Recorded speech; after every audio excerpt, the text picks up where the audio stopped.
Gálatas capítulo 1. Eu, Paulo, escrevo essa carta. Eu que fui chamado para ser apóstolo, não por pessoas ou por meio de uma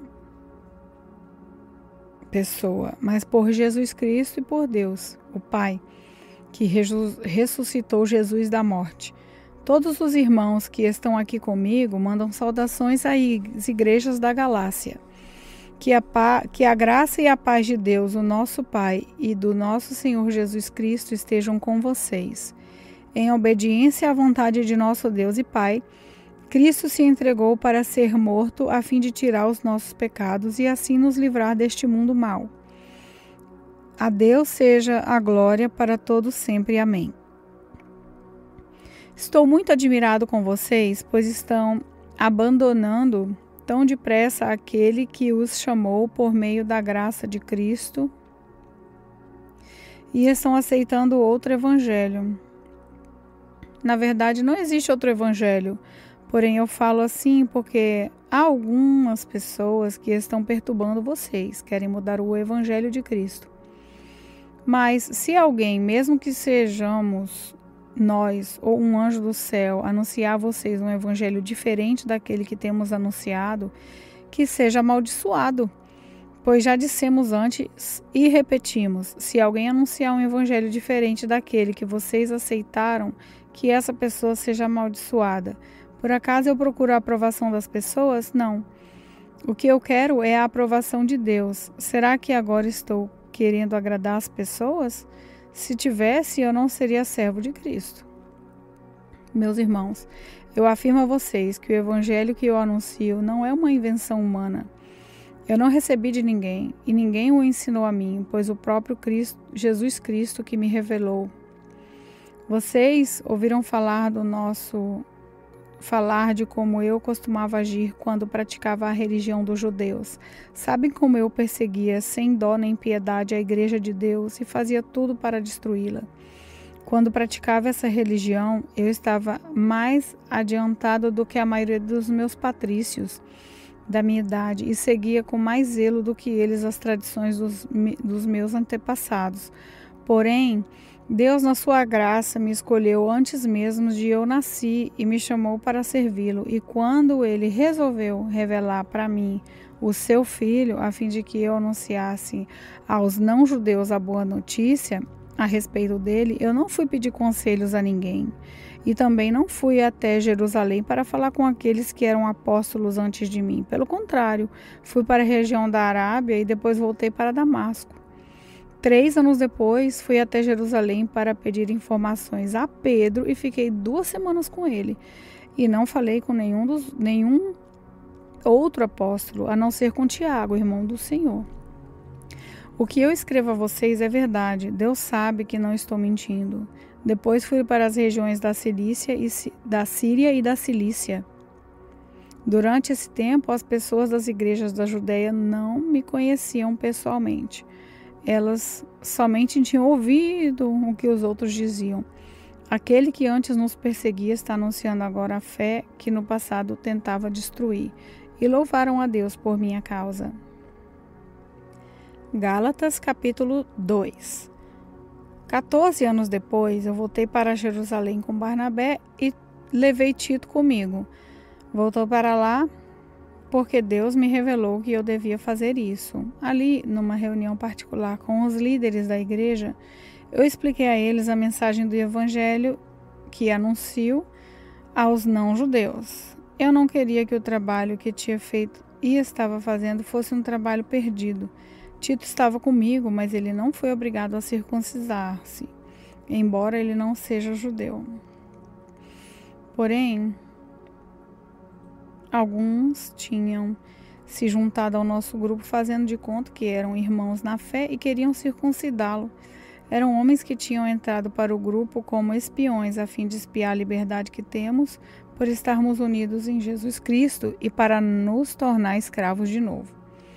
Mas em nenhum momento nós cedemos, pois queríamos que vocês tivessem o verdadeiro evangelho. E aqueles que pareciam ser os líderes da igreja, digo isso porque Para mim, não importa o que eles eram, pois Deus não julga pela aparência. Aqueles líderes, repito, que não me deram nenhuma ideia nova. Pelo contrário, eles viram que Deus me tinha dado a responsabilidade de anunciar o evangelho aos não-judeus, assim como tinha dado a Pedro a responsabilidade de anunciá-lo aos judeus. Pois, pelo poder de Deus, fui feito apóstolo para anunciar o evangelho aos não-judeus, assim como Pedro foi feito apóstolo para anunciar o evangelho aos judeus. Por isso, Tiago, Pedro e João, que eram considerados os líderes da igreja, reconheceram que Deus me tinha dado essa tarefa especial e, como sinal de que éramos todos companheiros, eles deram a mim e a Barnabé um aperto de mãos. E todos nós combinamos que eu e Barnabé iríamos trabalhar entre os não-judeus e eles, entre os judeus. Eles nos pediram só uma coisa, que lembrássemos dos pobres das igrejas deles, e isso eu sempre tenho procurado fazer. Porém, quando Pedro veio para Antioquia da Síria, eu fiquei contra ele em público, porque ele estava completamente errado. De fato, antes de chegarem ali, alguns homens mandados por Pedro tomava refeições com os irmãos não-judeus, mas depois que aqueles homens chegaram, ele não queria mais tomar refeições com os não-judeus porque tinha medo de que eram a favor de circuncidar os não-judeus. E também os outros irmãos judeus começaram a agir como hipócritas, no mesmo modo que Pedro. E até Barnabé deixou de se levar pela hipocrisia deles. Quando vi que eles não estavam agindo direito, de acordo com a verdade do Evangelho, eu disse a Pedro na presença de todos: você é judeu, mas não está vivendo como judeu, e sim como não-judeu. Então, como é que você quer obrigar os não-judeus a viverem como judeus? De fato, o fato é que nós somos judeus de nascimento e não pecadores não-judeus, como eles são chamados. Mas sabemos que todos são aceitos por Deus somente pela fé em Jesus Cristo e não por fazerem o que a lei manda. Assim, nós também temos crido em Jesus Cristo a fim de sermos aceitos por Deus pela nossa fé em Cristo e não por fazermos o que a lei manda. Pois ninguém é aceito por Deus por fazer o que a lei manda. Ao procurarmos ser aceitos por Deus por estarmos unidos com Jesus Cristo, fica claro que somos pecadores, como os não-judeus. Mas será que isso quer dizer que Cristo trabalha em favor do pecado? Claro que não. Se eu, depois de ter destruído a lei, começar a construí-la de novo por meio de ser aceito por Deus, aí sim, fica claro que eu havia quebrado a lei.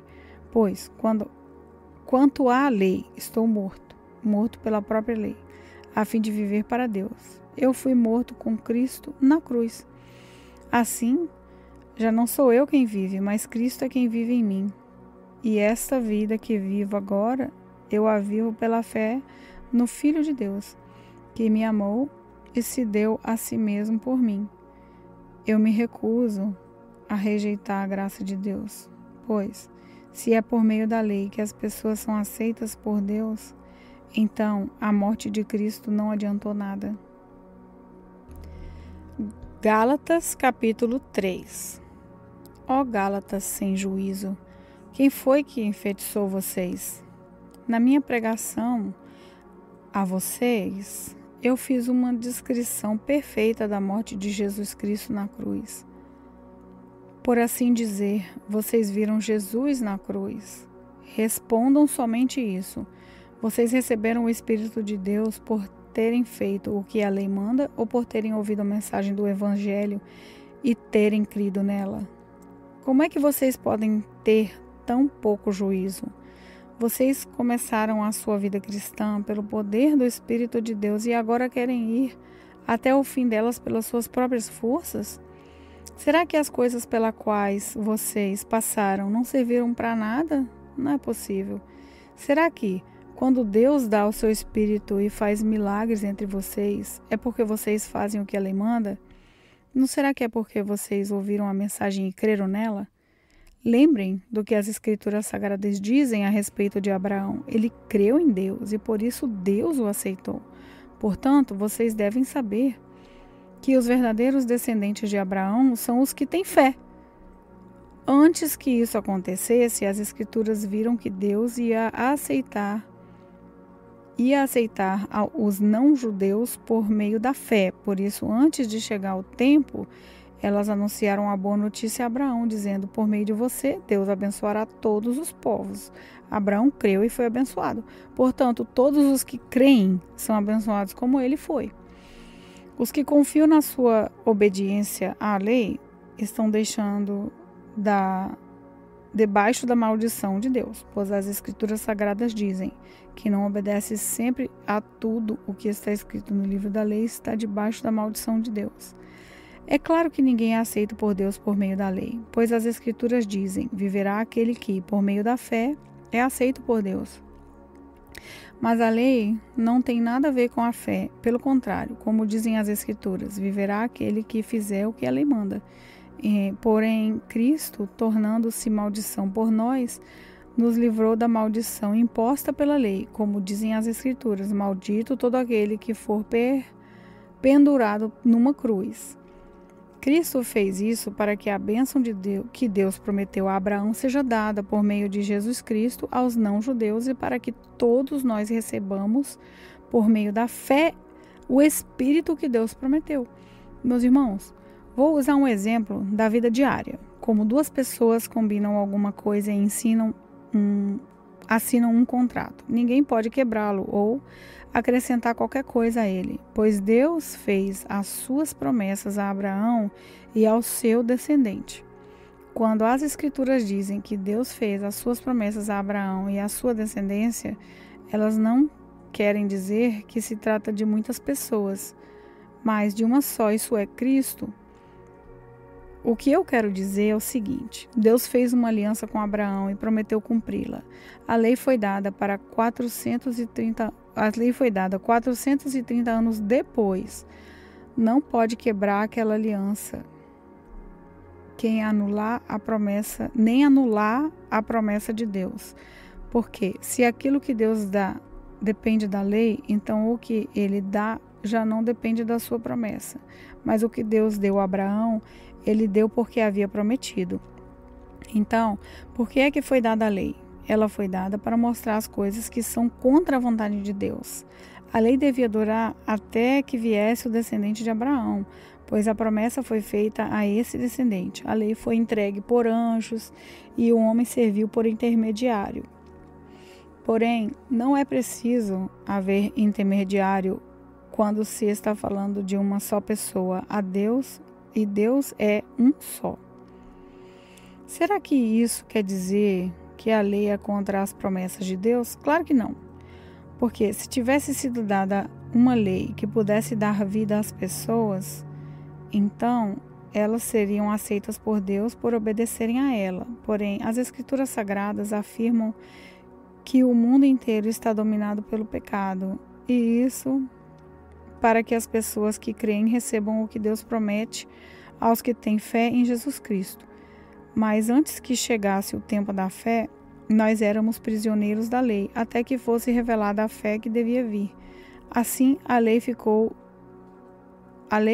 tomando conta de nós até que Cristo viesse para podermos ser aceitos por Deus e por meio da fé. Agora que chegou o tempo da fé, não precisamos mais da lei para tomar conta de nós, pois, por meio da fé em Jesus Cristo, todos vocês são filhos de Deus, porque vocês foram batizados para ficarem unidos em Cristo e assim se revestiram com as qualidades do próprio Cristo. Desse modo, não existe diferença entre judeus e não-judeus, entre escravos e pessoas livres, entre homens e mulheres. Todos vocês são um só por estarem unidos com Cristo Jesus. E, já que vocês pertencem a Cristo, então são descendentes de Abraão e receberão aquilo que Deus prometeu. Gálatas capítulo 4. Digo mais isso: enquanto é menor de idade, o filho que vai herdar a propriedade do pai é tratado como escravo, mesmo sendo de fato o dono de tudo. Enquanto é menor, há pessoas que tomam conta dele e cuidam dos seus negócios até o tempo marcado pelo Pai. Assim, também nós, antes de ficarmos adultos espiritualmente, fomos escravos dos poderes espirituais que dominam o mundo. Mas quando chegou o tempo certo, Deus enviou o seu próprio Filho, que veio como filho de mãe humana e viveu debaixo da lei, para libertar os que estavam debaixo da lei, a fim de que nós pudéssemos nos tornar filhos de Deus. E para mostrar que vocês são seus filhos, Deus enviou o Espírito do seu Filho em nosso coração, o Espírito que exclama: Pai, meu Pai. Assim, vocês não são mais escravos, vocês são filhos, e já que são filhos, Deus lhe dará tudo o que Ele tem para dar aos seus filhos. No passado, vocês não conheciam a Deus e por isso eram escravos de deuses que de fato não são deuses. Mas agora que vocês conhecem a Deus, ou melhor, agora que Deus os conhece, como é que vocês querem voltar para aqueles poderes espirituais fracos e sem valor? Por que querem se tornar escravos deles outra vez?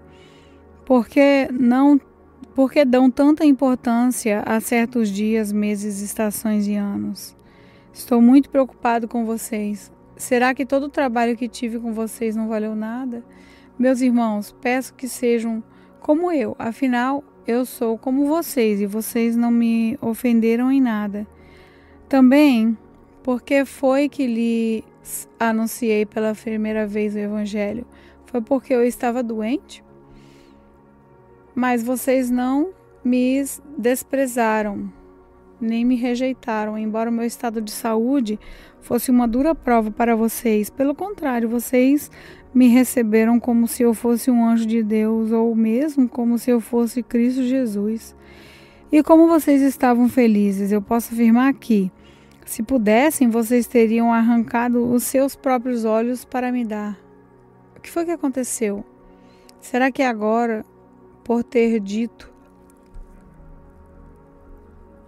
a verdade, eu me tornei inimigo de vocês? Esses homens mostram grande interesse por vocês, mas a intenção deles não é boa. O que eles querem é separar vocês de mim, para que vocês sintam por eles o mesmo interesse que eles sentem por vocês. É bom vocês terem um interesse sincero sempre, e não somente quando estou com vocês, meus queridos filhos. Eu estou sofrendo por vocês, como uma mulher que tem dores de parto, e continuarei sofrendo até que Cristo esteja vivendo em vocês. Como eu gostaria de estar aí agora para poder falar com vocês de modo diferente. Estou muito preocupado com vocês. Vocês que querem estar debaixo da lei, me digam uma coisa. Vocês não estão ouvindo o que a lei diz? Ela diz que Abraão teve 2 filhos, um de uma escrava, Agar, e outro de uma mulher livre, Sara. O filho da escrava foi gerado como todas as outras crianças são geradas, mas o filho da mulher livre foi gerado por causa da promessa de Deus. Isso serve como um símbolo. As 2 mulheres representam as 2 alianças. Uma aliança é do Monte Sinai, e essa está representada por Agar. Os que são dessa aliança nascem escravos, pois Agar representa o Monte Sinai, na Arábia, e Agar é o símbolo da Jerusalém atual, que é escrava com todo o seu povo. Mas a Jerusalém celestial é livre, e ela é a nossa mãe, pois as Escrituras Sagradas dizem: você, mulher que nunca teve filhos, fique alegre. Você que nunca sentiu dores de parto, grite de alegria, pois a mulher abandonada terá mais filhos do que a que mora com seu marido. Meus irmãos, vocês são como Isaac, são filhos de Deus por causa da promessa divina. Naquela época, o filho que havia sido gerado como todas as crianças são geradas, perseguiu o que havia sido gerado por causa do Espírito de Deus. E a mesma coisa está acontecendo agora. Mas o que é que as Escrituras Sagradas dizem? Elas dizem: mande embora a escrava e o filho dela, pois o filho da escrava não herdará a propriedade do pai, junto com o filho da mulher livre. Portanto, meus irmãos, nós não somos filhos de uma escrava, mas de uma mulher livre. Gálatas capítulo 5. Cristo nos libertou para que nós sejamos realmente livres. Por isso, continuem firmes como pessoas livres e não se tornem escravos novamente. Preste atenção. Eu, Paulo, afirmo que, se vocês deixarem que os circuncidem, então Cristo não tem nenhum valor para vocês. Repito isso mais uma vez: para qualquer homem que deixar que o circuncidem, esse homem é obrigado a obedecer a toda a lei. Vocês que querem que Deus o aceite porque obedecem à lei estão separados de Cristo e não têm a graça de Deus. Mas nós temos a esperança de que Deus nos aceitará. E é isso o que esperamos pelo poder do Espírito de Deus que age no meio da nossa fé. Pois, quando estamos unidos com Cristo Jesus, não faz diferença nenhuma estar ou não estar circuncidado. O que importa é a fé que age por meio do amor. Vocês estavam indo tão bem. Quem convenceu vocês a deixarem de seguir a verdade? É claro que quem os convenceu não foi Deus que os chamou. Como dizem por aí, um pouco de fermento fermenta toda a massa. Mas eu ainda tenho confiança em vocês. A nossa união com o Senhor me dá a certeza de que vocês voltarão a pensar da maneira certa. E também tenho certeza de que o homem que está perturbando vocês, seja ele quem for, será castigado por Deus. Porém, irmãos, se é verdade que eu continuo a anunciar que a circuncisão é necessária, por que é que eu sou perseguido? Se eu anunciasse isso, então a minha pregação a respeito da cruz de Cristo não causaria dificuldade para ninguém. E quanto a esses homens que andam perturbando vocês, eu gostaria que se castrassem de uma vez. Porém, vocês, irmãos, foram chamados para serem livres.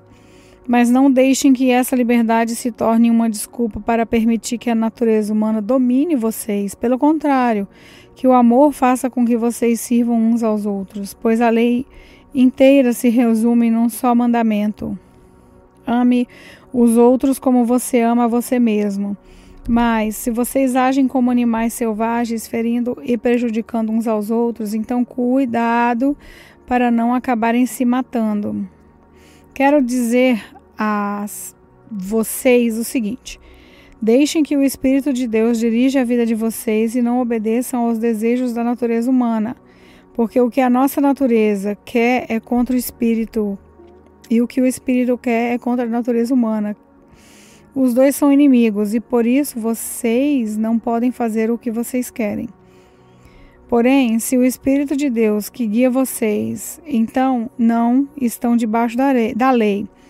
As coisas que a natureza humana produz são bem conhecidas. Elas são a imoralidade sexual, a impureza, as ações indecentes, as adorações a ídolos, as feitiçarias, as inimizades, as brigas, as ciumeiras, os acessos de raiva, a ambição egoísta, a desunião, as divisões, as invejas, as bebedeiras, as farras e outras coisas parecidas com essas. Repito o que já disse: o que fazem essas coisas, os que fazem essas coisas não receberão o reino de Deus. Mas o Espírito de Deus produz o amor, a alegria, a paz, a paciência, a delicadeza, a bondade, a fidelidade, a humildade e o domínio próprio. É contra essas coisas, e contra essas coisas não existe lei. As pessoas que pertencem a Cristo Jesus crucificaram a natureza humana delas, junto com todas as paixões e desejos dessa natureza. Que o Espírito de Deus, que nos deu a vida, controle também a nossa vida. Nós não devemos ser orgulhosos, nem provocar ninguém, nem ter inveja um dos outros. Gálatas capítulo 6. Meus irmãos, se alguém for apanhado em alguma falta, vocês que são espirituais devem ajudar essa pessoa a se corrigir, mas façam isso com humildade e tenham cuidado para que vocês não sejam tentados também. Ajudem uns aos outros e assim vocês estarão obedecendo à lei de Cristo. A pessoa que pensa que é importante quando que de fato não é, está enganando a si mesma. Que cada pessoa examine o seu próprio modo de agir. Se ele for bom, então a pessoa pode se orgulhar do que fez, sem precisar comparar o seu modo de agir com o dos outros. Porque cada pessoa deve carregar a sua própria carga. A pessoa que está aprendendo o Evangelho de Cristo deve repartir todas as suas coisas boas com quem a estiver ensinando. Não se enganem, ninguém zomba de Deus. O que uma pessoa plantar, isso é mesmo que colherá. Se plantar no terreno da sua natureza humana, esse terreno colherá a morte. Porém, se plantar no terreno do Espírito de Deus, desse terreno colherá a vida eterna. Não nos cansemos de fazer o bem, pois, se não desanimarmos, chegará o tempo certo em que faremos a colheita. Portanto, sempre que pudermos, devemos fazer bem a todos, especialmente aos que fazem parte da nossa família da fé. Vejam as letras grandes que estou escrevendo com minha própria mão. Os que estão forçando vocês a se circuncidarem são pessoas que querem ficar orgulhosas de coisas de pouca importância. Elas fazem isso somente para não serem perseguidos por causa da cruz de Cristo. Pois nem mesmo os que praticam circuncisão obedecem à lei. Porém, eles querem que vocês se circuncidem, para que eles possam se gabar de terem colocado o sinal da circuncisão no corpo de vocês. Mas eu me orgulharei somente da cruz do nosso Senhor Jesus Cristo. Pois, por meio da cruz, o mundo está morto para mim, e eu estou morto para o mundo. Não faz nenhuma diferença se o homem é circuncidado ou não. O importante é que ele seja uma nova pessoa, e para todos os que seguem essa regra na sua vida, paz e a misericórdia estejam com eles e com todo o povo de Deus. Para terminar, que mais ninguém crie dificuldades para mim, pois as marcas do meu corpo mostram que eu sou escravo de Jesus. Que a graça do nosso Senhor Jesus Cristo esteja com todos vocês, meus irmãos. Amém.